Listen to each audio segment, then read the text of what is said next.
Shane's dead. I went silent. I screamed.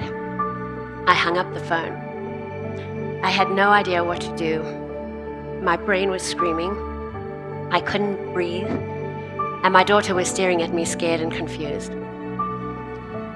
I left South Africa when I was 21 to go travel the world and find my Persian birth father. I never met him, and this really pissed me off. But now that I look back, it's thanks to him that I met the love of my life and my soulmate. Shane McConkey was named one of the most influential skiers in the world. He completely disrupted the ski industry by changing everything from the shape of skis to the way we ski in powder. Shane won extreme ski competitions. He was a ski movie star, and he did insane skiing feats like combining skiing with base jumping and wingsuiting. People loved Shane. They loved him because he was real. He made them laugh with his wacky sense of humor and practical jokes, and he invited them into his world and made them feel special. He loved oddballs and outcasts, and he shattered the idea of cool cliques. When he had an idea, he made it happen, like going to K2 and asking them to spend millions of dollars and change their skis. They looked at him sideways, but through dedication and determination, he blew the roof of the ski industry, both as an athlete and an innovator. He was kind and he had empathy. When Make-A-Wish approached him to grant a kid's wish, he was honored and went above and beyond to make this kid have the time of his life. He loved animals and our world and was not afraid to preach in what he believed in. He was a horrible cook and a terrible cleaner. But when he did do this, it was awesome and entertaining. We married in 2004, and in 2005, he gave me the best gift ever, our daughter Ayla. We went through the whirlwind of wow and delight, and his infectious personality poured into Ayla. He was smitten, and he was an amazing father.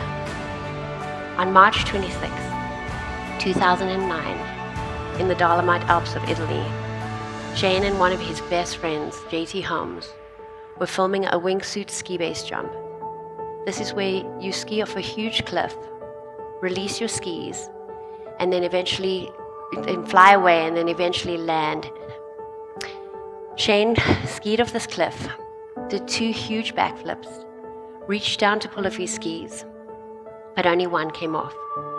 You have to get both skis off in order to pull your chute, otherwise they could get tangled in your parachute lines. By the time Shane got his skis off, turned around to pull his chute, it was too late. My life changed forever. There's no way to explain that kind of pain. It's a constant circle of emotion, fear, guilt, loss, anger, and those words don't do it justice. It's like somebody squeezing your throat and stepping on your chest. You can't breathe. In the last few years in Tahoe, our community's seen a lot of death. Not all of it has been base or parachute related, but a lot of it has.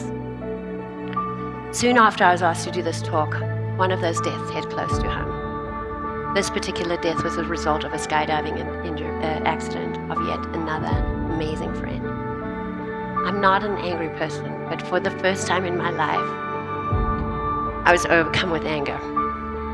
Real, raw, gut-wrenching anger. I felt the pain of a grieving wife and the kids that wouldn't know their father.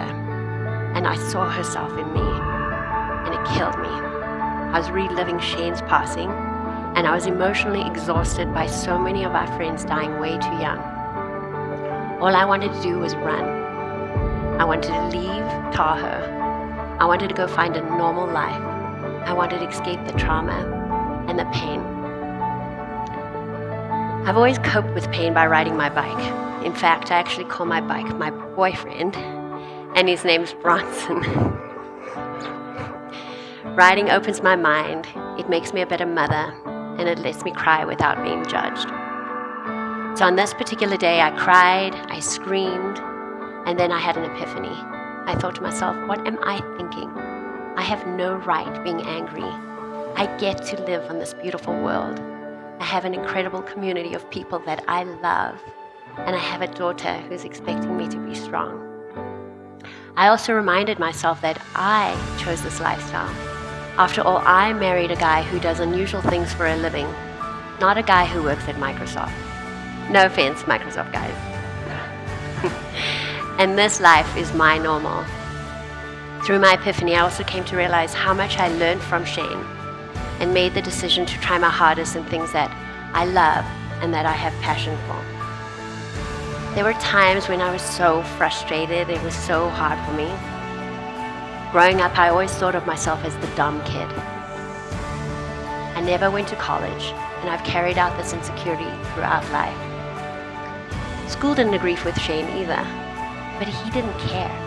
He knew what he wanted to do, and he was going to do it no matter what. Shane taught me if I have the courage to be authentic, pour myself into things that I love, anything is possible. After Shane's death, I came to realize that the people who admired Shane were grieving for him too. So I got together with a group of wonderful friends, and we started the Shane McConkey Foundation. Over the last 6 years, we've donated over $250,000 to causes that both Shane and I care about. We also started the Shane McConkey Eco Challenge, a competition for schools nationwide to learn about and implement environmental change. The response has been amazing, and it's been an incredible process of healing, self-discovery, and figuring out that my passion is to make a difference in the world. I was also part of making a documentary about my husband. Although this movie has been one of the hardest things I've ever done, this movie has won awards, it's made people laugh and cry, and it's inspired thousands of people all over the world. And I've received hundreds of amazing emails about how Shane has influenced somebody's life in a positive way. And I cannot explain how amazing that feels.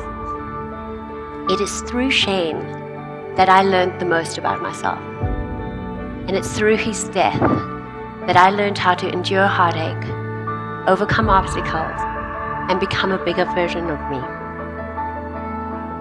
I persevered through his death, and though I can't and never will be able to explain losing the love of my life, I can say that through incredible tragedy, I discovered a new me, and my story is far from over. Being happy is not dependent on my circumstance. Pursuing passion and living life, really living life, is a courageous choice I can make every day.